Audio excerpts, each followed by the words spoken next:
વિશ્વેશી વિશ્વજનકે વિશ્વરૂપ નિરાકૃતે ત્રાહિ માં દેવી સતતમ રિપૂણાં ભયવર્ધિની।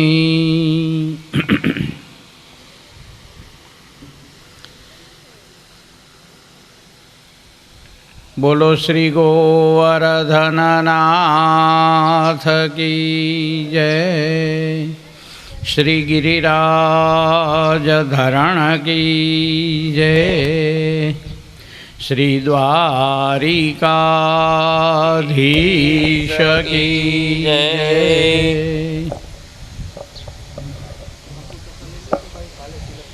શ્રીમદ ભાગવત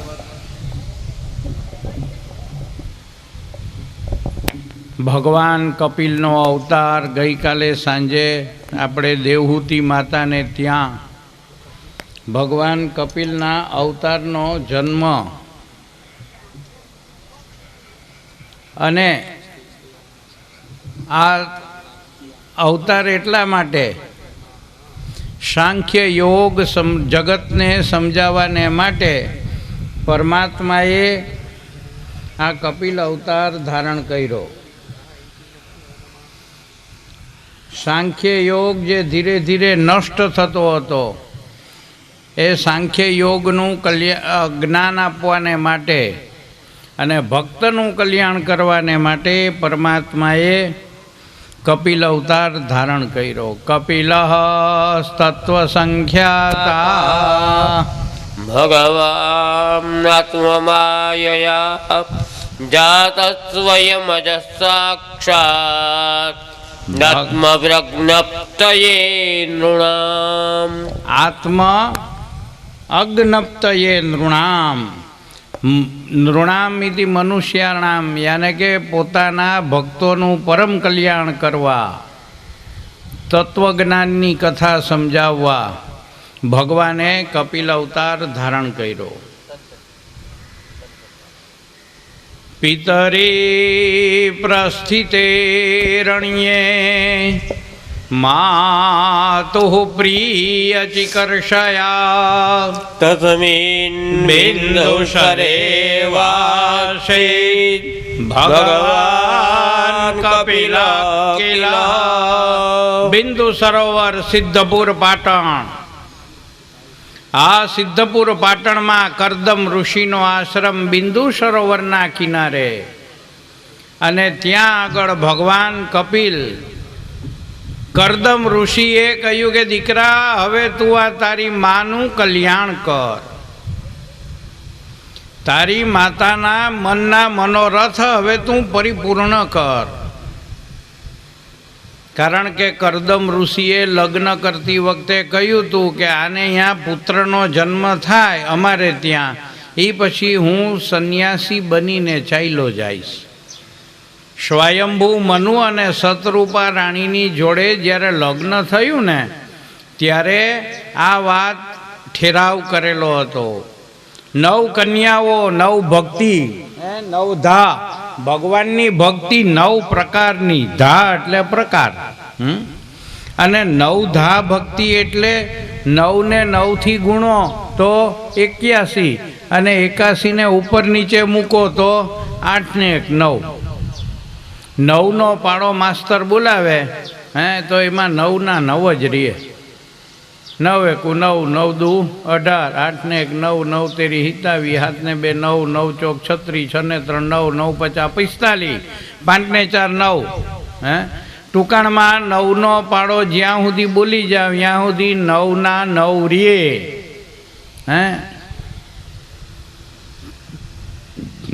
તો આમ શા માટે ભગવાને સમજાયું કે તમે મારામાં નવડા જેવા રહ્યો અને દુનિયામાં આઠડા જેવા રહ્યો, પણ આપણે એના કરતાં એક સ્ટેપ આગળ છીએ ને, એમાં કલિકાલનો મનુષ્ય। ભગવાને કહ્યું એના કરતાં થોડોક ફેરફાર કરી નાખ્યો, ભગવાનમાં આઠડા જેવા થઈ ગયા ને દુનિયામાં નવડા જેવા। 8 નો પાડો બોલો તો 8 ન થાય, કાં વધી જાય ને કાં ક્યાંય ઘટી જાય। પણ 8ના 8 ન થાય. એટલે ઘટત ઘટત ઘટ જાય. સંસારના માયા મોહની નિવૃત્તિ ધીરે ધીરે ધીરે ભગવત ચરણાર વિંદનો આશ્રય કરી 9 પ્રકારની ભક્તિ આચરણમાં મૂકી અને પરમાત્મા તરફ જવાનો માર્ગ એટલે નવધા 9 પ્રકારની ભક્તિ. તમને ગમે એ કરો.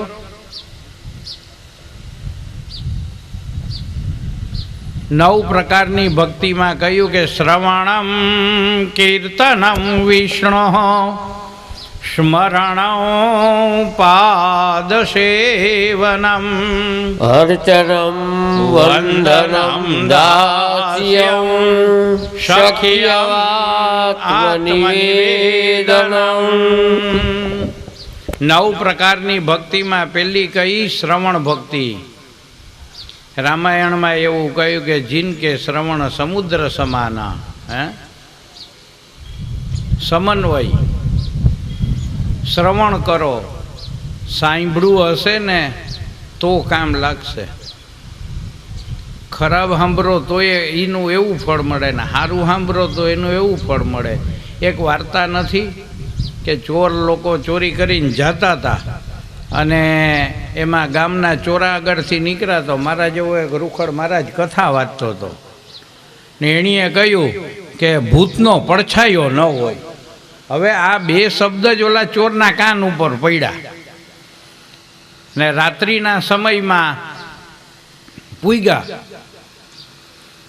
ખાતર પાડી અને જતા હતા. એમાં ભાગ પાડવાની વાત આવી. એમાં એક જણને ખબર પડી ગઈ કે આ લોકો ભાગ પાડે તો આપણે આમાંથી આ બધું લઈ લેવું. તે જી ઝાડવાની નીચે બેઠા હતા એની પહેલાં જ ઓલો એ આ માથે ચડીને બેસી ગયો હતો.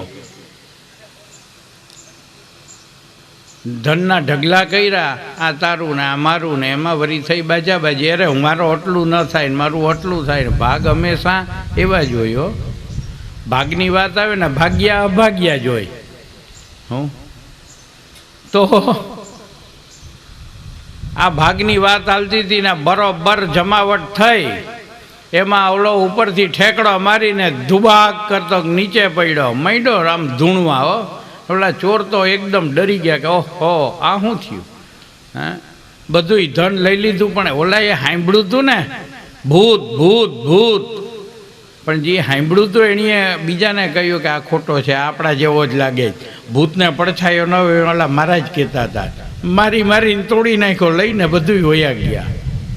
મતલબ કે ભાઈ સારું સાંભળો કે ખરાબ સાંભળો, ફળ તો એનું મળવાનું જ છે. સારું સાંભળવું તો સારું ફળ મળે અને ખરાબ સાંભળો તો એવું ફળ મળે. શ્રવણમ કીર્તનમ, પરમાત્માનું કીર્તન. પાદ સેવનમ, પરમાત્માના ચરણની સેવા. અર્ચનમ, પૂજન. વંદનમ, પ્રણામ કરવા. દાસ્યમ, દાસભાવ રાખવો. અને આ દાસભાવ કેવો? હનુમાનજી જેવો. હનુમાનજીએ દાસભાવ રાખ્યો, રામને ઋણી રાખ્યા. હનુમાનજીનું મંદિર ગામની બહાર હોય. એ કે બાપા હું અહીં બેઠો, મારે જ્યાં ન થવું. મતલબ કે દાસભાવની ઉત્તમમાં ઉત્તમ ભક્તિનું દર્શન શ્રી હનુમાનજી મહારાજે કરાયું. અને અંતે આત્મનિવેદન, સર્વાત્મ સમર્પણ. પુષ્ટિય સિદ્ધાંતની અંદર આચાર્ય ચરણ શ્રીમદ વલ્લભાચાર્ય પ્રભુ એવી આજ્ઞા કરે છે કે ભાઈ આત્મનિવેદનથી તો પુષ્ટિનો પ્રારંભ થાય. સર્વાત્મ સમર્પણ, બ્રહ્મ સંબંધ કરણાત સર્વેશામ દેહ જીવયો. બ્રહ્મ સંબંધ ગુરુ આગળ કરવો જોઈએ. અને આ બ્રહ્મ સંબંધ એટલે કંઠી પહેરી લેવાથી ન થાય. ગમે એ ગુરુની કંઠી પહેરી લ્યો, કંઈ ના વરેવો કંઠા કંઠીથી. પણ યાદ રાખજો, અંદર મનને સમજાવો. ભગવાનનું છે અને ભગવાનને અર્પણ કરવાનું છે. આ જગતમાં તમારું શું છે એ કહો, આપણું શું છે. લાહોરની અંદર એક જબરજસ્ત સંત થઈ ગયા ઘણા વર્ષો પહેલા, સ્વામી રામ.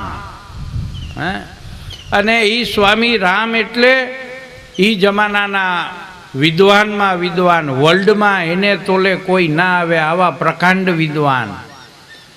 એ સ્વામી રામ 11મા ધોરણમાં પરીક્ષા આપતા ને ત્યારે પ્રશ્ન પેપરની અંદર લખ્યું હોય કે આ 8માંથી કોઈ પણ, આ ભાઈ 12માંથી કોઈ પણ 8નો જવાબ લખો. આ એટલા વિદ્વાન હતા કે 12નો જવાબ લખે અને માથે લખે પેપર ઉપર કે 12માંથી ગમે એ 8 લઈ લ્યો. ગોલ્ડ મેડાલિસ્ટ હતા સ્વામી રામ, જબરજસ્ત વિદ્વાન. આ સ્વામી રામ એક વખત અંદરથી પરમાત્માને મળવાની તાલાવેલી લાગી. સર્વાત્મ ત્યાગ, બધુંય છોડી, સારામાં સારી મોટી પોસ્ટ ઉપર નોકરી હતી એ જમાનામાં, સર્વાત્મ ત્યાગ કરી અને નીકળી ગયા. ક્યાં તો કે ભગવાનને મળવું છે. અને ભગવાનની સેવા પૂજા આ બધી વસ્તુ શું છે, શા માટે છે? સારા ગઝલકાર હતા, સારી કવિતાઓ લખી, સારા ભજનો લખ્યા. અને એના એક ભજનમાં એવું લખે છે, અજબ હેરાન હું મેં ક્યું કર રીઝાઉં મેં. ભગવાનને કહ્યું કે હું એકદમ હેરાન છું કે હું તને કઈ રીતે રીઝાઉં. કેમ? તો કે તું ક્યાં નથી. રણો રણિયાન મહતો મહિયાન. અરે ભાઈ, આ ધૂળના 1 કરોડમાં કણમાં પણ પરમાત્મા છે, ક્યાં નથી? ધૂળમાં ખાંડ ખોવાઈ જાય, હાથીને કયો કે ગોતી આવતો ન મળે હો, યાદ રાખજો. કીડીને મોકલાય કે બેન જાતો જરાક મારી ખાંડ ખોવાઈ ગઈ. તો એ કિલો દાણા હારી હારી હારીને ભેરા કરે. એમ આપણે પણ ધૂળમાં ખાંડ ખોવાઈ ગયા જેવી હાલત ભોગવીએ. પછી હાથીની જેમ ધૂળ ઉડાડીએ. ન થાય તો ભગવાન ન મળે. સ્વામી રામે અંતે કહ્યું નિરંજન નિરાકાર. નિરાકારવાદી હતા એટલે કહ્યું કે ભાઈ ભગવાનનું ક્યાંય ફૂલ ઉપર ફૂલ, તો ફૂલમાં એ ભગવાન છે તો ભગવાનની ઉપર ભગવાનને કેમ બેહાડવા? એને એવો ભાવ થયો કે ભાઈ ભૂલમાં એ ભગવાન છે, કઈ વસ્તુમાં ભગવાન નથી. ભગવાન ક્યાં નથી? અરે ભગવાન બધેય છે. અને આગળ 7મ સ્કંદમાં કથા આવશે, આગળ 7મ સ્કંદમાં કથા આવશે પ્રહલાદની. અને એ વખતે ઓલા હિરણ્યકશિપુએ પૂછ્યું કે ભાઈ તારો ભગવાન તું કરત તો ક્યાં છે, બતાડને. જલે વિષ્ણુ સ્થલે વિષ્ણુ વિષ્ણુ પર્વત મસ્તકે જ્વાલમાલતલે વિષ્ણુ સર્વં વિષ્ણુમયં જગત. પ્રહલાદ 7 વર્ષનો બાળક એમ કે પિતાજી મારો ભગવાન બધેય છે. અને ભક્તનું સત્યમ વિધાતુમ નિજ ભૃત્ય ભાષિતમ અર્ધમ શરીરમ નરરૂપ દ્રષ્ટમ અર્ધંચ સિંહમ વદનમ કરાલમ દૈત્યસ્ય વક્ષો હિ વિદારયંતમ બાલમ મુકુંદમ મનસાસ્મ. બાલ મુકુંદ પરમાત્મા. આપણે એને એમ કે જો લાલો ડરી જાય હો, અને એ લાલો નરસિંહ અવતાર લે. ભાઈ વિચાર તો કરો. એ ઠાકોરજી નરસિંહ અવતાર લે, એ ઠાકોરજી મત્સ્ય અવતાર લે, એ ઠાકોરજી રામ અવતાર લે. ક્રોધ આવી જાય પરશુરામ, કુવાડો લઈને નીકળે, 21 વખત ધરતીને નક્ષત્રી કરી. આ પરમાત્મા. અને આજે એનો અવતાર કપિલ અવતાર. અને આ કપિલ અવતાર માં અને દીકરાની કથા. આપણા માં દીકરાની કથા નહીં, આ અલૌકિક આધ્યાત્મિક આધિ ભૌતિક અને આધિ દૈવિકથી પર. અત્યારના માં દીકરાની કથા તો ભયંકર હોય હો ભાઈ. મારે અહીંયા ઘણી ડોહીઓ પૂછાવા આવે કે મારા જુઓ તો ગગો માનતો નથી, પણ ક્યાંથી માને? તમે કોઈ દી માનવા જેવું રહેવા જ નથી દીધું, પછી ગગો માને? ઠીક છે, હવનું ભાગ્ય આપણે એની યારે કાંઈ લેવા દેવા નથી. પણ કપિલ ભગવાન, માતા દેહૂતી અને કરદમ ઋષિએ તો કહ્યું કે દીકરા તારી માનું તું કલ્યાણ કર. આટલું કહી અને રવાના. પિતરી પ્રસ્થિતે અરણ્યે માતુઃ પ્રિય ચિકર્ષયા તસ્મિન બિંદુસરેવાસેત ભગવાન કપિલ કિલઃ. તસ્મિન બિંદુસરે, બિંદુ સરોવરના કિનારે આશ્રમની અંદર બીજે દિવસે સવારના કપિલ ભગવાનના પિતા કરદમ ઋષિ ભગવાન કપિલને 4 પ્રદક્ષિણા કરી. કારણ કે એને ખબર હતી કે આ ભગવાન છે. દીકરાને પગે લાગવું પડ્યું. કેમ તો કે એ નારાયણ છે, ભગવાન છે. નહીં તો અમે દીકરાને પગે લાગવું પડે કે ભાઈ સાહેબ આ કેમય નથી માનતો, બાપા તને પગે લાગવું, હવે તા રહેવા દે. ઠીક. કરદમ ઋષિએ પ્રસ્થાન કર્યું. પ્રાતઃકાલની અંદર માતા દેવહૂતિ શુચિસ્નાત રલંકૃત નાય ધોઈ પવિત્ર થઈ અને દેવહૂતિ કપિલ ભગવાનને સવાલ પૂછે. દેવહૂતિ શબ્દનો અર્થ જો વિચાર કરવામાં આવે ને, નામનો અર્થ શું? દેવાન આહ્વયતી ઇતિ દેવહૂતિ. દેવતાઓને પણ પોતાના ઘરે બોલાવવાની જેનામાં તાકાત છે અને દેવતાઓને પણ નમીને આવવું પડે એનું નામ દેવહૂતિ. આગળના 4થા સ્કંધની અંદર અત્રિને ત્યાં અનસૂયા, અને એને ત્યાં દત્ત દુર્વાસાને સોમ. ભગવાનને આવવું પડે હો. કેમ તો કે તપનો પ્રભાવ, અને આ તપના પ્રભાવથી એને નમવું પડે. સત્યમેવ જયતે, એક નાનું વાક્ય છે ને કે સત્યનો જ હંમેશા વિજય થાય. માં દેવહૂતિ કપિલ ભગવાનને કહે છે કે હે મહારાજ, આ અહમ મમ, આ હું અને મારું, આ પારકું અને પોતાનું આવું મિથ્યા અભિમાન કેમ મટે? આ મને સમજાવો. પછી કે હે પ્રભુ, તમારા માટે ઉત્તમ ભક્તિ કેમ કરવી, અને એ ભક્તિમાં ધ્યાન યોગ શું છે, આ બધું મને સમજાવો. ત્યારે કપિલ ભગવાને કહ્યું કે માં, સત્સંગ કરો. સત્સંગ કરો એટલે દુઃખ ન કરજો, પણ આપણે તો સત્સંગમાં જાય અહીંયા પંચાયત કરીએ કે આના ઘરમાં આમ થયું ને ઓના ઘરમાં આમ થયું. ગોરને ગોરાણી બાંધ્યા, અમારા પાડોશીએ હવારના લાકડી ઉપાડીને જી મારામારી કરી. ઓહો હો, દેવતા ડોકા કાઢ્યો. અરે પણ તારે હું કામ, તું શું કરવા ડોકા કાઢે? તું બેસી જા ને. પણ સત્સંગનો મહિમા અદ્ભુત. મહાત્મા નારદ એક વખત વૈકુંઠમાં પધાર્યા અને વૈકુંઠમાં પરમાત્માને તત્ર નારાયણમ દેવ શુક્લવર્ણ ચતુર્ભુજ ચક્ર ગદા પદ્મા વંદમાલા વિભૂષિત. તત્ર નારાયણમ, વૈકુંઠની અંદર પરમાત્મા નારાયણનું દર્શન કરી અને એ વખતે નારદજીએ પ્રણામ કરી અને કહ્યું કે મહારાજ, મને સત્સંગનો મહિમા કયો.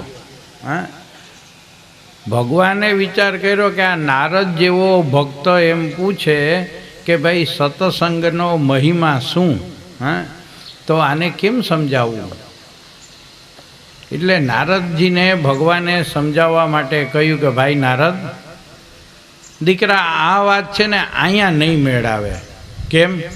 તો કે આપણે મૃત્યુલોકમાં જવું પડે. કે મૃત્યુલોકમાં? તો કે હા. પણ મહારાજ, સત્સંગનો મહિમા આપ તો જગન નિયંતા, કરતું અકર્તું મન્યથા કરતું સમર્થ. કે વાત બધી બરોબર, પણ અમુક પ્રેક્ટિકલ થવું જોઈએ. જ્યાં સુધી પ્રેક્ટિકલ એટલે અનુભવમાં ન મુકાય ત્યાં સુધી જ્ઞાન કામ ન લાગે. સત્સંગનો મહિમા જાણવો હોય તો આપણે ઈ કરીએ ત્યાં ખબર પડે ને. તો કે હાલો એક કામ કર, હું ગુરુ અને તું ચેલો. કે હા બરાબર. પછી હાલો મૃત્યુલોકમાં ગુરુ ચેલો બની અને નારાયણ નારદ બંને પ્રાપ્ત થયા. બરોબર એક ગામડાની અંદર આવે તો ગામના પાદરમાં જ ગાયના છાણનો એક પોદરો પડ્યો હતો અને એમાં એક જીવડો હતો. એટલે ભગવાને કહ્યું, એ નારદ બેટા જા, એ જીવડો ઉપાડી લે, એને હાથમાં રાખી અને પૂછ કે હે જીવ, સત્સંગનો મહિમા કે. એટલે નારદ હસવા માંડ્યો કે મહારાજ આવી મસ્કરી કરવી હતી તો વાંચ ના પાડવી હતી ને. એટલે ભગવાને કહ્યું, જો ભાઈ ગુરુ ચેલા તરીકે આવ્યા છે એટલે હું તારો ગુરુ કહું જ કરવાનું, નો આર્ગ્યુમેન્ટ, નો ક્વેશ્ચન. હે તો કે બરાબર છે. કે હાલો. નારદજી ત્યાં આવ્યા, છાણમાંથી જીવડો હાથમાં મૂક્યો, જરાક પાણી છાંટ્યું અને કહ્યું કે હે જીવ, સત્સંગનો મહિમા કે. એટલી વારમાં તો જીવ તડફડીને મરી ગયો. જે જીવડો હાથમાં તડફડતો હતો ને એ મરી ગયો, હલતો બંધ થયો. નારદને થયું કે કારણ વગરની એક હત્યા આપણી ઉપર આવીને જીવડાને નાખી દીધો. ભગવાનને જઈને કહ્યું કે મહારાજ કંઈ થયું નહીં, ઓલો તો મરી ગયો. એમ? હાલ આપણે ગામમાં જાય. ગામમાં ગયા તો એક પટેલને ત્યાં ગાય વ્યાણી હતી અને તાજું વાછડું. હે અને ભગવાને કહ્યું કે નારદ ઓલા વાછડાને જઈને પૂછ, આ તને સત્સંગનો મહિમા કહે. નારદે કહ્યું કે મહારાજ ઓલા જીવડાનો તો કોઈ માલિક નહોતો અને આ ઓલા પટેલ આનો માલિક છે ને, આને કંઈ થયું તો ઓલો લાકડીએ મારે હો. ભગવાને કહ્યું ભાઈ તું જાતો ખરા. નારદ આવ્યા, ગાયના વાછરડાના કાન આગળ મોં રાખી અને કહ્યું કે હે જીવ, સત્સંગનો મહિમા કે કથ્યતામ. એટલી વારમાં તો વાછડો ભાંભરીને પડ્યા ભેરો મરી ગયો. અને નારદે મુઠ્ઠીઓ વારી કે ઊભાય નહીં, ભાગો. દોડ્યો, આવ્યો ભગવાન આગળ. પ્રભુ હવે આપણે સત્સંગનો મહિમા જાણવો નથી, 2 પરીક્ષા આપી, આપણે બેયમાં ફેલ થયા અને કારણ વગરની બે હત્યાનું પાપ આપણી ઉપર ચડે, એના કરતાં હવે મારે કંઈ જાણવું નથી, હાલો. એટલે ભગવાને કહ્યું કે દીકરા, જે કામ હાથમાં લીધું હોય ને અધૂરું ન મુકાય, પૂરું જ કરવું પડે. હાલ હાલ હાલ આપણે ગામમાં જાય. અંદર આવ્યા, એમાં બરોબર બ્રાહ્મણવાળો, જેને હવે નવા શબ્દોમાં કહે ને બ્રાહ્મણ સોસાયટી. તો એ બ્રાહ્મણ સોસાયટીમાં અંદર ગયા ને તો એક બ્રાહ્મણને આ દેવના ચક્ર જેવો બાળક જન્મેલો. અને આ દેવના ચક્ર જેવા બાળકને જોઈ ભગવાને કહ્યું કે નારદ, આ બ્રહ્મ બાલક, બ્રાહ્મણનો દીકરો, તું આને કે. એટલે નારદને બહુ લાગી આવ્યું. એણે કહ્યું મહારાજ ઓલા બેનું તો જી થવાનું તો એ થઈ ગયું, પણ હવે આ રહેવા દ્યો કે ભાઈ હું તને કહું જા જા. નારદ હિંમત કરી અને ત્યાં આવે. ત્યાં આવી અને ઓલા બ્રાહ્મણને કહ્યું નમો બ્રહ્મદેવાય. હે પ્રભુ નમસ્કાર, હે નમસ્કાર. અને નારદે કહ્યું કે મહારાજ, મેં એવું સાંભળ્યું છે કે આપને ત્યાં પુત્ર રત્ન જન્મ થયો છે. હા હા, મને એના દર્શન કરાવશો? કે હા. તાજા જન્મેલા બાળકને નારદના ખોળામાં પધરાવ્યું. અને જ્યારે એના ખોળામાં પધરાવે જ ને એ વખતે હાથમાં જલ લઈ અંજલિમ ગૃહિતવા, અંજલિ એના ઉપર છાંટી અને આ જલની અંજલિ છાંટી અને કહ્યું કે હે બ્રહ્મ બાલક, સત્સંગનો મહિમા કથ્યતામ. સત્સંગનો મહિમા કે. એટલી વારમાં તો બાળક ખડખડાટ એકદમ હસવા માંડ્યું. હે, તાજું જન્મેલું બાળક ખડખડાટ હસવા લાગ્યું. અને એ હસતા હસતા કહ્યું કે નારદ, તારા જેવો મૂર્ખ કોઈ નહીં. હે, તાજું જન્મેલું બાળક કહે નારદને, અરે વિચાર કર, મારું સદભાગ્ય કે ગાયના છાણમાં કીડો બનીને પડ્યો તો અહીંયા તારા જેવો ભગત મળ્યો. તારો સંગ થયો ને ત્યાંથી ગાયનો વાછડો બન્યો, ત્યાંય મારું નસીબ હારું કે તું મળ્યો અને ત્યાંથી હું અહીં બ્રાહ્મણના ઘરે મનુષ્ય બનીને આવ્યો. હે, આ સત્સંગનો મહિમા. પણ સજ્જનનો સંગ, સત્સંગ. અને આ સત્સંગ કેમ થાય? સાધુ કોને કહેવાય? એની વ્યાખ્યા શ્રીમદ ભાગવતના આ 3જા સ્કંધની અંદર, કપિલ ગીતાની અંદર ભગવાન કપિલે કહ્યું કે માં સાધુ કેવા હોય? કપડા રંગો જોગે, દિલના રંગો ક્યાં. હા, તરબૂચની છાલ જેવો ટકો કરાવી લે, ધોરા વાઘા પહેરી લે કે ભગવા પહેરી લે એટલે હું સાધુ કહેવાય? ના, ભૂલ છે હો, યાદ રાખજો. કપડાં ગમે એવા પહેરો પણ અંદર મન ન રંગાય ત્યાં સુધીનું જ્ઞાન વૃથા છે, નકામું છે. હે, કપિલ ભગવાને કહ્યું કે માં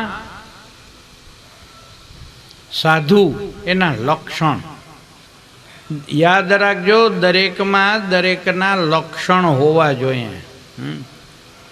અમે બ્રાહ્મણ છીએ તો મારામાં બ્રાહ્મણના લક્ષણ ન હોય તો એ બ્રાહ્મણપણાને ધિક્કાર લાગે, હે, એને લાંછન લાગે.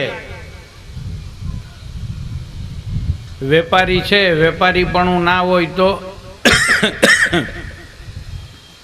તો એના માટે એ હાનિકારક છે.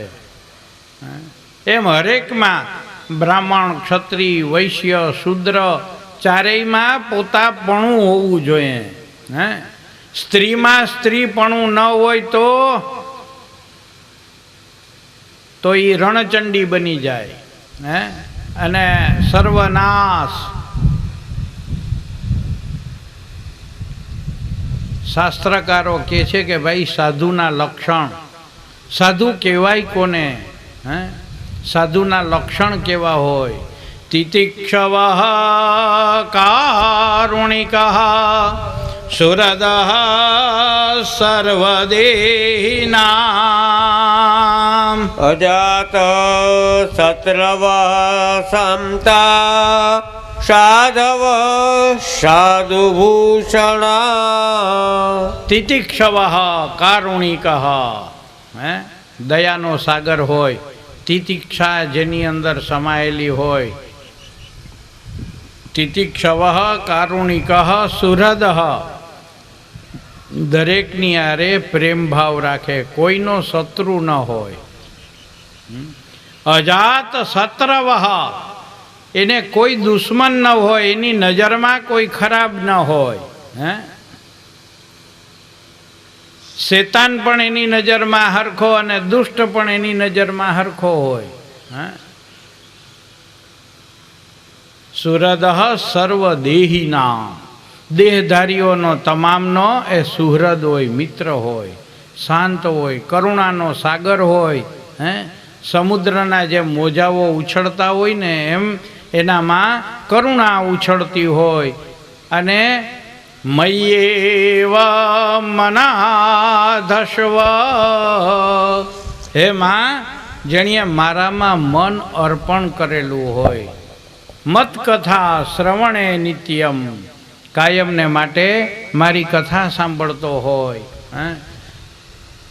9 પ્રકારની જે આવી દિવ્ય ભક્તિ કરતો હોય, આનું નામ સાધુ કહેવાય, આનું નામ સજ્જન કહેવાય. અને આ સાધુનો સંગ કરો. સાધુનો સંગ છે ને એ જીવન પલટાવે. ઇતિહાસમાં કરોડો દાખલા એવા છે, એક નહીં અનેક દાખલા છે. જેસલ જગનો ચોલ તો પરમાં કીધો. સંતનો સમાગમ થાય, જીવનનું પરિવર્તન થઈ જાય. સજ્જનનો સમાગમ એ જીવનું કલ્યાણ કરનાર છે. હે માં, તમે આનો સત્સંગ કરો. પછી યાદ રાખજો, ધીરે ધીરે સત્સંગ પણ મૂકવાનો છે હો. એકલા રહેતા શીખો. હે, તો કે હા એકલા. આપણે તો કે ફલાણા ભાઈ ન થાય ને કેમ કરવું? લે, તું જન્મો તે તારી ભેરા આવ્યા હતા? તું જન્મો તે કોણ હતું ભેરું? અરે ભાઈ, પાપના પુણ્યના પોટલા લઈને આવ્યો છે ને પાપ પુણ્યના પોટલા લઈને જવાનો, હે? ક્યું ભરે પાપ કા થેલા, એ સબ ચલા ચલી કા ખેલા. એકલો આવ્યો જ, એકલો જવાનો છે, કોઈ ભેરું ના આવે હો.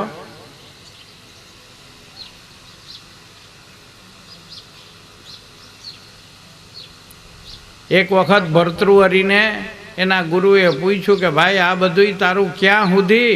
અરે મહારાજ, મારી પાસે દુનિયાની સંપત્તિ છે, આ ધન મારું છે કે ના ના, ધનાની ભૂમો પસવશ્ચ ગોષ્ઠે ભાર્યા ગૃહદ્વારી જના સ્મશાને દેહતિદાયામ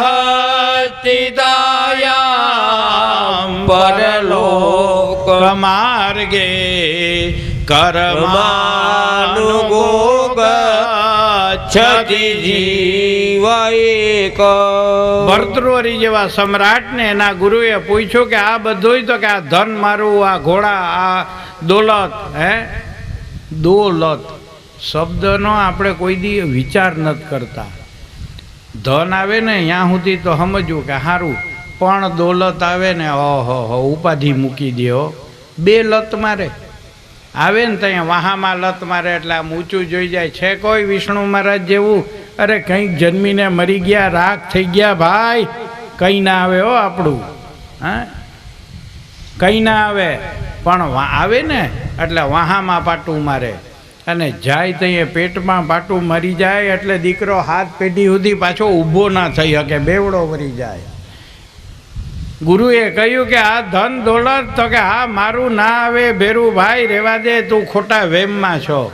હે આ હાથી ઘોડા, એ ભાઈ તારા હાથી ઘોડા જ્યાં ગમાણમાં બાંધ્યા ને ત્યાં રહી જા. હે ધન ડાયટું હશે, ડાયટું એટલે પહેલાંના જમાનામાં લોકર નહોતા ને, હવે તો લોકરમાં જેવી જેની ત્રેવડ, કોઈની પાસે અવડું લોકર હોય, કોઈની પાસે અવડું, કોઈ હે ચપટી મુઠ્ઠી કાં તો કે મૂકી આવો ભેરું. અરે ના, હવે લોકરની જગ્યાએ રહી જવાનું. હે ભર્તૃહરિને એના ગુરુ કહે છે કે ભાઈ ધનાની ભૂમો પસવશ્ચ ગોષ્ઠે, તારું ધન ભૂમિમાં દટાયેલું રહેશે. હે તારા આ હાથી ઘોડા ગમાણમાં બાંધા રહી જવાના. અરે મહારાજ, મારી હાથ રાણી. એના ગુરુએ હસતા હસતા કહ્યું કે મૂર્ખા, હાથ હોય કે 70 હોય, પણ એ તારા રાજમહેલના ઉંબરા સુધી વાહે કૂટતા કૂટતા આવીને તારા નામનો ચૂડલો ઉંબરામાં ભાંગશે, બેરી ના આવે. હે હાથ રાણી હોય કે કદાચ 70 હોય, પણ એમાંથી એકેય ભેગી ના આવે તો કે હાલો મરી ગયા ત્યાં આપણે ભેરા હોઈ જાય, હરગાવો ના થાય. હે ભાર્યા ગ્રહદ્વારી ધનુર્નિધાય, હે ઘરના ઉંબરા સુધી આવ્યો. પછી અરે મહારાજ આ મારું શરીર, એટલે ગુરુએ કહ્યું કે દીકરા હજી ભૂલ છે તારી. દેહ ચિતાયામ, તારા સ્વજનો તને ખંભા ઉપર લઈ જશે. હે અમે પાલખી 4 જણા જ ઉપાડે ને, વરઘોડો નીકળે પેલો કે છેલ્લો, વરઘોડો તો 4 જણા જ ઉપાડે હો. હા યાદ રાખજો, એ 4 જણા ઉપાડીને લઈ જાય મહાણમાં ને ચિતા ખડકે. દેહ ચિતાયામ, આ તારો દેહ છે ને ચિતામાં બળીને ખાક થઈ જશે. ભેરું સાથ ચલે ના અધેલા, એક અડધો નૈલો પણ દોષ ભેરો ના આવે હો, યાદ રાખજે. મતલબ કે ભાઈ સત્સંગ કરો, સંગ કર્યા પછી એને છોડો. કેના જેવી વાત છે કે માની લ્યો 100 પગથિયાની સીડી હોય, હે અને આ 100 પગથિયાની સીડી તમે ચડો, 99માં પગથિયે ચડી અને છેલ્લા પગથિયે પગ મૂકી અને વિચાર કરો કે ઓહો આ સીડી હતી તો હું અહીં ચડ્યો, આ સીડીને મારાથી મુકાય? હવે જો તમે સીડીને ન મૂકો તો પાછા નીચે.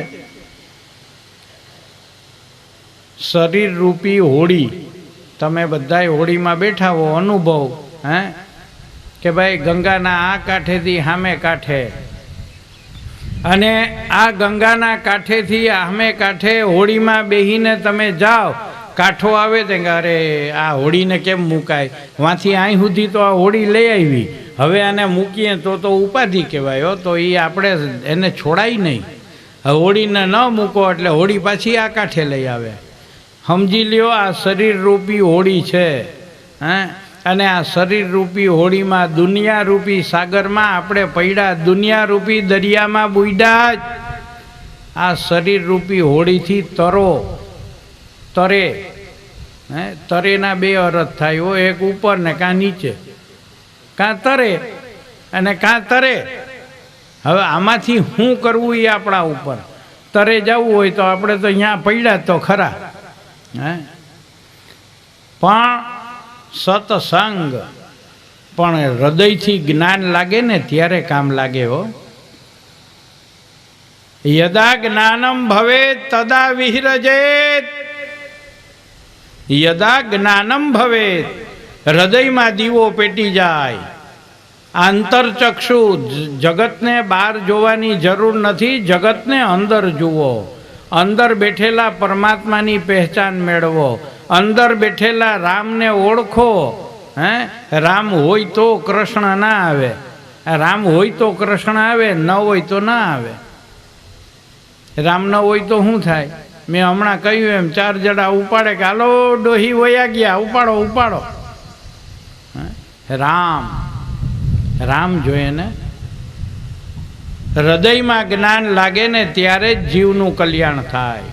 બંગાળની અંદર કલકત્તાનો ઇતિહાસ સમ્રાટ, તમે જો મથુરાની આજુબાજુ ગયા હો યાત્રા કરવા તો અહીંયા બંગાળી બાબુનું મંદિર છે, શ્રીરંગ. અને એ રંગનાથ ભગવાનનું મંદિર. અને એ બંગાળી બાબુ એણે આ મંદિર બનાવ્યું. કઈ રીતે એનો ઇતિહાસ આજથી ન ભૂલતો હું તો 40 વર્ષ પહેલાં પુનિત મહારાજના જનકલ્યાણ નામના અંકો બહાર પડતા. અને આ જનકલ્યાણ અંકની અંદર સત્ય ઘટના બનેલો બનાવ. અને કેવો હતો, એક વખત આ બંગાળના કલકત્તાના મોટામાં મોટા એ જમાનાના ધનાઢ્ય, 4 ઘોડાની ગાડીઓ, જેના ઘરે જેમ અટાણાવલી 4 બંગડીવાળી ફાટી નીકળી જ ને, એમ એ જમાનામાં 4 ઘોડા એટલે તો દુનિયાનો મહારાજા ગણાતો. અને હોના ચાંદીના તારવાળી ઘોડાની લગામો હોય, હોના ચાંદીના દરવાજા એ ટ્રામની ઘોડા ગાડીની અંદર લગાડેલા હોય. અને આ શેઠ રોજ ફરવા જાય ગંગા કિનારે, ઘોડાગાડીમાં બેસે, ગંગા કિનારે આવે. અને ગંગા કિનારે હોડીમાં બેસીને સામે એક બગીચો હતો, ત્યાં જાય. હવે હોડીમાં બેહે ને ત્યારે કેવો બનાવ બનતો કે હોડીવાળો હતો ને એ એવું બોલે, રટો રટો ને રાધે શ્યામ ફેરો છેલ્લો છે. રટો રટો ને રાધે શ્યામ ફેરો છેલ્લો છે. આવી રીતે બોલતા બોલતા આ કાંઠેથી ઓલા કાંઠે ને ઓલા કાંઠેથી આ કાંઠે આ હોડી ફરે. શેઠનો કાયમનો ક્રમ. એમાં એક વખત એવો બનાવ બન્યો, સંધ્યા થઈ ગઈ, જરાક મોડું થયું, અને હોડીવાળાએ આ બગીચા તરફ આવીને કહ્યું, છે કોઈ? હવે આ ફેરો છેલ્લો છે, રટો રટો ને રાધે શ્યામ ફેરો છેલ્લો છે. શેઠના હૃદયમાં ઝબકારો, વીજળીને ઝબકારે. પાનબાઈ ભજન સાંભળો. બોલવાથી કંઈ ના વરે, સાંભળવાથી પણ ના વરે, હૃદયમાં ઉતારવું જોઈએ. વીજળીનો ઝબકારો થવા માત્રમાં તો દુનિયા પરિવર્તન ક્ષણવારમાં. અને આ શેઠ વિચાર કર્યો કે ઓહો ફેરો છેલ્લો છે, હાલો. હોડીમાં બેસી ગયા, આ કાંઠે ઉતરા. ત્યાં ઉતરી અને કોચમેન, ઘોડાગાડીવાળો જે માણસ હતો, ડ્રાઈવર, એને કહ્યું કે ભાઈ તું ગાડી લઈને જા અને હું રસ્તામાં 1-2 કામ છે પતાવીને આવું. હવે માલિકનો હુકમ થાય એટલે એમ તો ન પૂછાય કે તમે ક્યાં જાહો ને શું કરવું જ ને હું આવું ભેરો ને. માલિકનો ઓર્ડર એટલે ઓર્ડર. ઘોડાગાડીવાળો ગાડી લઈને રવાના. ને શેઠ કલકત્તાના રેલવે સ્ટેશન ત્યાં આવ્યા. અહીંયાથી ધીરે ધીરે ટ્રેન પકડી અને આવ્યા દિલ્હીથી આવ્યા મથુરા, અને યમુનાના કિનારે જે તે પહેરે કપડે ધનાઢ્ય દુનિયાનો ધનાઢ્ય શેઠ પહેરે કપડે હાઈલો જાય. યમુનાના કિનારે વિશ્રામ ઘાટ આગળ યમુના જલનું પાન કર્યું.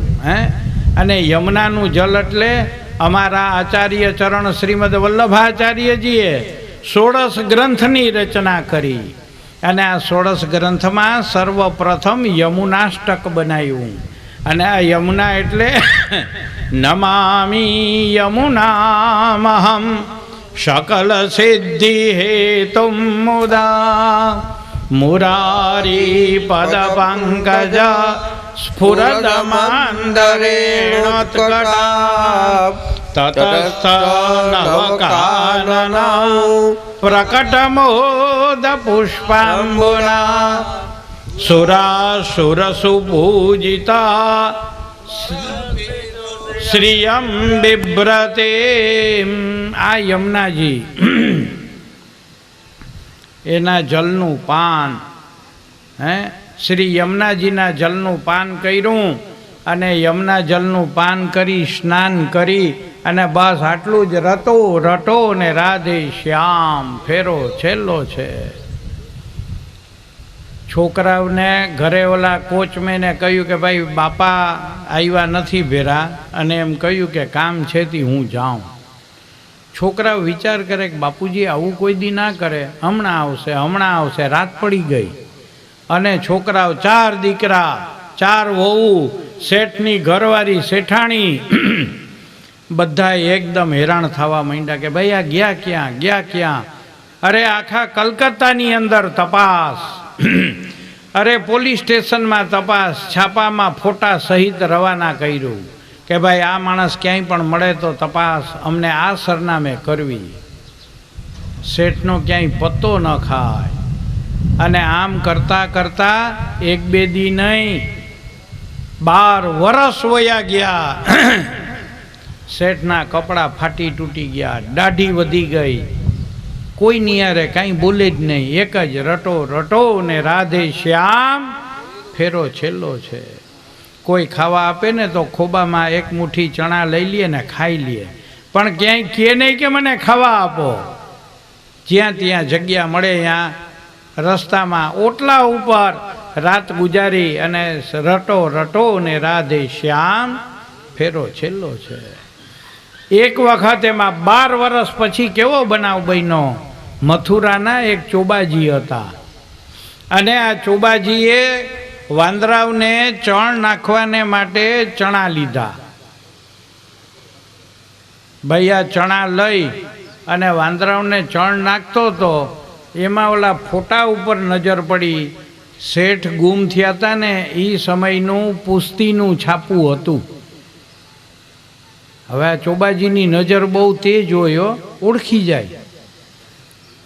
ફોટો જોઈને આ ચોબાને એમ થયું કે હા કદાચ રખે ને આ માણસ એ હોય તો. એટલે એમાંથી સરનામું વાંચ્યું, ફોન કર્યો, તાર ટેલિફોન કર્યા કે ભાઈ તમે જે માણસને ગોતો છો એ માણસ મથુરામાં છે, મળવું હોય તો મારો આ સરનામે સંપર્ક કરો. 12 વર્ષે બાપ મળ્યો, આની ખુશી દીકરાઓને હમાતી નથી હો. આખું ઘર, છોકરા, એનો પરિવાર અને એ બધાય મોટર બાંધી અને કલકત્તાથી મથુરા ઓલા ચોબાના સરનામે પહોંચ્યા. ચોબાને પૂછ્યું કે ક્યાં? તો કે ભાઈ એ તો સાધુ જેવો માણસ છે, એટલે એનું કંઈ નક્કી ન હોય. નીકળે તો દીમાં 3 વાર અહીં વિશ્રામ ઘાટ ઉપર આવે, ના આવે તો અઠવાડિયા સુધી ના આવે. અહીંયા ધર્મશાળા છે, આમાં રોકાઈ જાઓ અને તમે 3 દી 2 દી રાહ જુઓ, આવી ગયો તો આવી ગયો. 1 દી 2 દી, 3જે દી સવારના 7 વાગ્યામાં રટો ને રાધે શ્યામ ફેરો છેલ્લો છે. બોલતા બોલતા શેઠ નીકળ્યા અને ઓલા ચોબાએ કહ્યું કે ભાઈ જોઈ લ્યો, આ તમારો જ બાપ છે ને, આ ફોટો અને આ માણસ.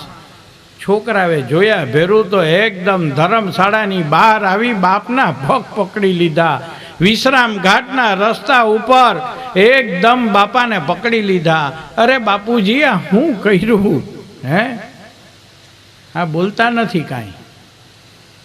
બાપુજી ચારેય છોકરાઓ કે અમારી કોઈ ભૂલ. વહુએ કહ્યું કે બાપા કંઈ ભૂલ. ઘરવાળીએ કહ્યું કે આ તમે શું કર્યું? પણ બાપુજી ઘરે હાલો તો કે ના એ ન થાય. જો ઘરે આવવું હોત ને તો અહીં આવત જ નહીં. રટો રટો ને રાધે શ્યામ ફેરો છેલ્લો છે. અને એ વખતે શ્રી વલ્લભાધીશ કી લાલ પ્યારે કી જય. શ્રી જય વલ્લભરાય પ્યારે કી જય. શ્રી જય વલ્લભલાલ બાબા પધાર્યા છે. આપણે બધા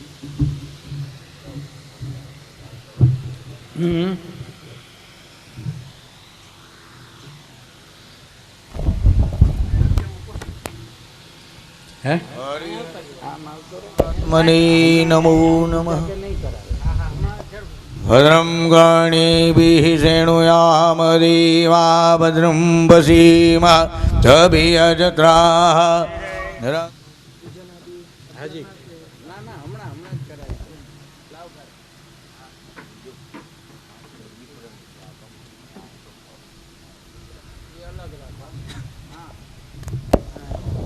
વાङ्मय स्वरूपाय श्रीमद् भागवताय नमः. ओम इदं विष्णुविचक्रमे त्रिधानि दर्हि पदम् समूढमस्य बाघुसुरे स्वाहा. विष्णोरनाटमसि विष्णोः सप्नेशो विष्णोः चूरसि विष्णो ध्रुवोऽसि. वाङ्मय स्वरूपाय श्रीमद् भागवताय नमः. ऋतुकालोद्भवानि पुष्पं समर्पयामि. व्यासपूजनम्.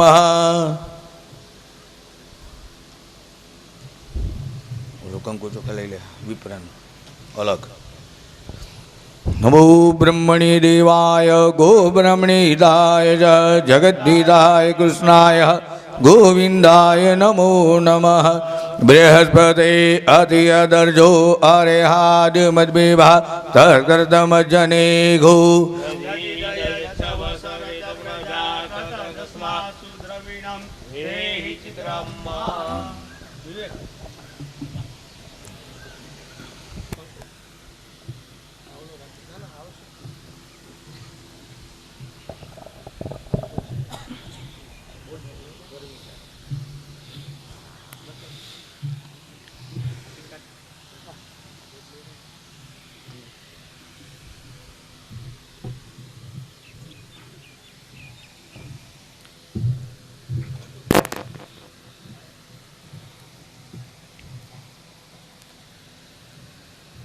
હરિહર પરમાત્મને નમો નમઃ. શ્રી વેદવ્યાસ શવાલ્મીક શુક ગુરો ચરણકમલાભ્યાન નમો નમઃ. પ્રસ્તુત પ્રસંગ સત્સંગનો મહિમા યદા જ્ઞાનમ ભવે તદા વિહરજેત. પ્રસ્તુત પ્રસંગ ચાલી રહ્યો છે. એમાં એક દ્રષ્ટાંત છે અને એ દ્રષ્ટાંતની રજૂઆત થઈ હતી કે ભાઈ આ કલકત્તાના બંગાળ શેઠ દીકરાઓએ કહ્યું કે બાપુજી ગમે એ થાય પણ આપ ફરી પાછા કલકત્તા હાલો.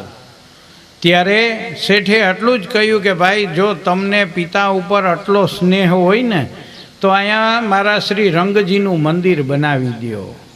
તમે ગોકુલ મથુરા જાઓ, ત્યાં વૃંદાવનમાં શ્રી રંગજીનું મંદિર સોનાના સ્તંભવાળું હજી પણ છે. મતલબ કે આ દ્રષ્ટાંત દેવાનું કારણ એટલું જ કે હૃદયમાં જ્ઞાન લાગવું જોઈએ. જ્યાં સુધી હૃદયમાં જ્ઞાન ન લાગે ત્યાં સુધી નકામું. એ ગુજરાતી કવિએ કહ્યું કે નવનેજા પાણી ચડે પથ્થર ન ભીંજે તોય. એક વાટકાની અંદર એક ચપટી નિમક નાખો, 2 મિનિટ પછી ગોતવા જાવ તો ન મળે, ઓગળી જાય. એમ આપણે આ દુનિયામાં મીઠાની જેમ ઓગળી ગયા. પણ એમાંથી બહાર નીકળવાનું છે. દુનિયામાં રહેવાની ના નથી, પણ આત્મનિવેદન કરી અને પૂર્ણ પુરુષોત્તમ પરમાત્માના ચરણ કમલની આસક્તિ જ્યાં સુધી જીવને ન થાય ત્યાં સુધી વ્રથા છે. શુક ભગવાન પરીક્ષિત રાજાને ગંગા નદીના કિનારા ઉપર જ્ઞાન આપે છે. ભગવાન કપિલદેવજી માતા દેવહૂતિને સમજાવે છે કે માં સત્સંગ કરો અને ધીરે ધીરે પછી એકલા રહેતા શીખો. જીતાસનો જીત શ્વાસ જીત સંગો જીતેન્દ્રિય. જીત સંગો જીતેન્દ્રિય, 5 જ્ઞાનેન્દ્રિયો, 5 કર્મેન્દ્રિયો અને 11માં મનને જીતો. આપણે શું કહીએ વ્યવહારમાં કે મારું મન ન માને. જોયું જ મન કોઈએ જોયું હોય તો બતાડો. અત્યાર સુધી જગતમાં કોઈએ મનને જોયું નથી, પણ બધે આડું આવે. હા, મારું મન ન માને તો તારું મન દરિયામાં પડવામાં માને જ. લાવ ધક્કો માર દઉં. હે ના ના, એ ન થાય હો. કેમ ભાઈ, અહીંયા કેમ બીક લાગે? વાસ્તવમાં સંગને જીતવાનો છે, જ્ઞાનેન્દ્રિયો, કર્મેન્દ્રિયો ને મન. અને આ મન, બુદ્ધિ, અહંકાર આ બધાને જીતી અને પરમાત્માના અષ્ટાંગ યોગ દ્વારા ભગવાનના ચરણથી માંડી અને મસ્તક સુધી એનું ધ્યાન કરવાનું કહ્યું.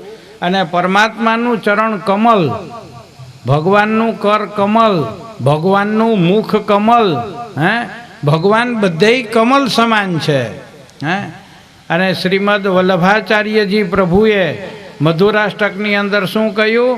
અખિલમ મધુરમ પાદાદી મસ્તકાંતમ સર્વમ અખિલમ મધુરમ. ચરણથી મસ્તક સુધી જેનું મધુરતા છુપાયેલી છે એવા પૂર્ણ પુરુષોત્તમ પરમાત્મા હે માં, એના ચરણ કમલનું ધ્યાન. અને આ ચરણ કમલ કેવું છે? સંચિંતયેદ ભગવતા ચરણારવિંદો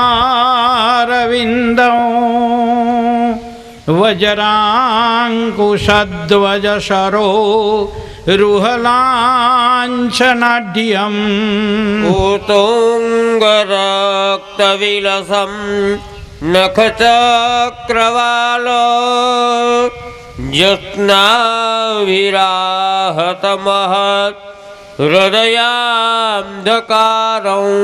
જે પરમાત્માના ચરણ કમલનું ધ્યાન હૃદયમાં કરવા માત્રમાં હૃદયાંધકારમ, હૃદયના અંધકારનો નાશ થાય. એવા પરમાત્માનું ચરણ કમલ. અને જેની અંદર વજ્રની નિશાની, ધજાની નિશાની, જવની નિશાની, આવા બધા જેના ચરણ કમલની છાપ. આગળ ઉપર 10મા સ્કંધમાં આવશે ને કથા કે અક્રૂરજી ભગવાનને લેવા પધાર્યા ત્યારે મથુરાથી જ્યારે ગોકુલના પાદરમાં પરમાત્માના ચરણ કમલની જેવી રજ જોઈને, છાપ જોઈ, અક્રૂર અહીંયા લોટી પડ્યા. અક્રૂરે આજે મનોરથ કર્યો. કેવો મનોરથ? મહાન મનોરથ. કે આવી પળ ક્યારે આવે કે મને હરિ હૃદયે લગાડે.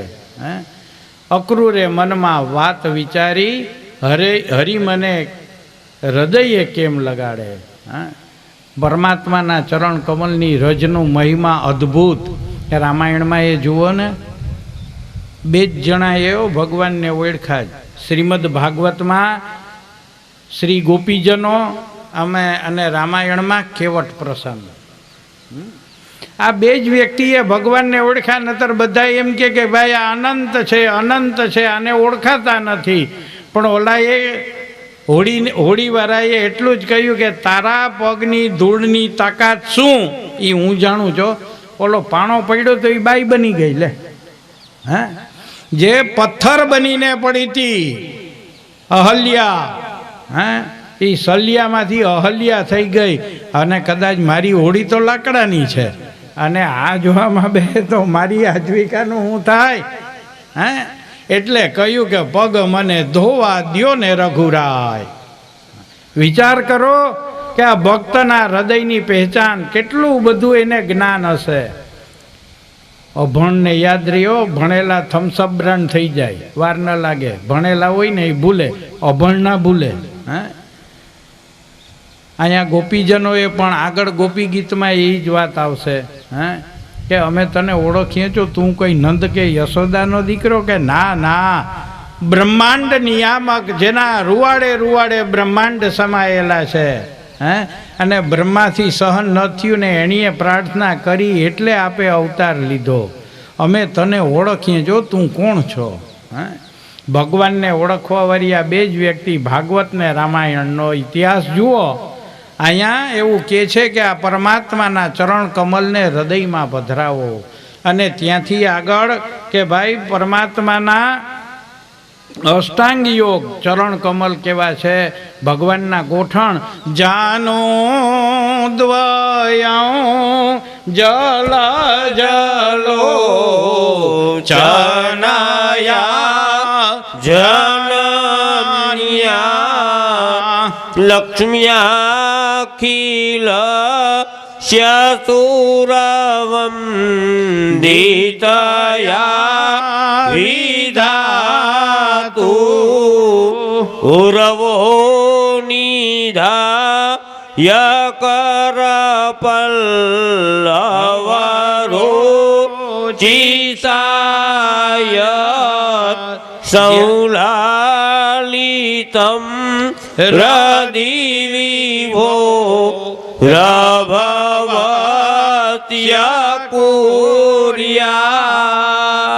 પરમાત્માના વિરાટ રૂપનું જો વર્ણન દ્વિતીય સ્કંધની અંદર ભગવાનને સ્થૂળ સૂક્ષ્મ વિરાટ, અષ્ટાધ્યાયી વેદની યજુર્વેદની અંદર પુરુષ સૂક્ત, અને એમાં પણ ભગવાનના વિરાટ રૂપનું વર્ણન. શ્રીમદ ભગવદ્ ગીતામાં ભગવાને અર્જુનને પણ વિરાટના સ્વરૂપના દર્શન. અને આ વિરાટ એટલે સહસ્રશિ રેખા પુરુષા સહસ્રાક્ષ. આ પરમાત્મા વિરાટ રૂપ, અરે જેના કમરથી ઉપરના ભાગમાં ભૂરલોક, ભુવરલોક, સ્વરલોક, મહરલોક, જનલોક, તપલોક, સત્યલોક, આવા બધા લોક જેના અંગમાં સમાયેલા છે. કમરથી નીચેના ભાગમાં સાત પાતાલ, અતલ, વિતલ, સુતલ, તલાતલ, રસાતલ, મહાતલ, આ જેના અંગની અંદર છુપાયેલા છે એવા પરમાત્માના ગોઠણ. અને જ્યાં લક્ષ્મીજી આ પ્રમાણેની સેવા કરે છે, માં ભગવાનના એક એક અંગનું ધ્યાન કરી અને આગળ વધો. માફ કરજો, આપણે તો મંદિરમાં દર્શન કરવા જઈએ, મેં કાલે કહ્યું ને 3 વાર જે ત્રીજી જે તો દરવાજે હોય. અરે ભાઈ, આમ દર્શન ન થાય. પાદાદી મસ્તકાંતમ, દર્શન કરીને બહાર નીકળે એને પૂછજો કે આ ઠાકોરજીએ કેવા શિંગાર ધર્યા, હાથ પેઢીના સોગન ખબર ન હોય, બસ ધક્કા જ મારવા જવું. જરે ભાઈ, આ ધક્કે તો ચડી ગયા જ, હજી ક્યાં સુધી આ કરશો તમે? મંદિરમાં જાઓ, હૃદયપૂર્વક પરમાત્માની ઝાંખી કરો, અને હૃદયની અંદર મંદિરમાં જઈ હાથ જોડી માથું નમાવીએ, આંખ ઓટોમેટિક બંધ થઈ જાય. શા માટે? કે ભાઈ જેવું સ્વરૂપ સામે બિરાજે એવું સ્વરૂપ મારા હૃદય કમલમાં પધારે. આ ભાવ, અને આ ભાવ છે એટલા માટે મંદિરમાં દર્શન કરવાનું છે. પણ આપણે તો મેં હમણાં કહ્યું ને, આવી રીતે હળી કાઢતા ગયા ને હળી કાઢતા વયા આવ્યા, તો આ દર્શન ન કહેવાય. મતલબ અહીંયા કપિલ ભગવાન માં દેહૂતીને કહે છે કે હે માં, આ રીતે હૃદય કમલની અંદર પરમાત્માનું ધ્યાન કરો, એક એક ધ્યાન સિદ્ધ થાય. અને પરમાત્માના મુખ કમલનું ધ્યાન કરો, ભગવાનની ચારે ભુજાઓનું ધ્યાન કરો, અને આ ભગવાનનો કૌસ્તુભ મણિ એનું ધ્યાન કરો. આવું ધ્યાન, અને ભગવાનની આંખ કેવી, મીનદ્વયમ, 2 માછલા હોય ને એવી ભગવાનની આંખ.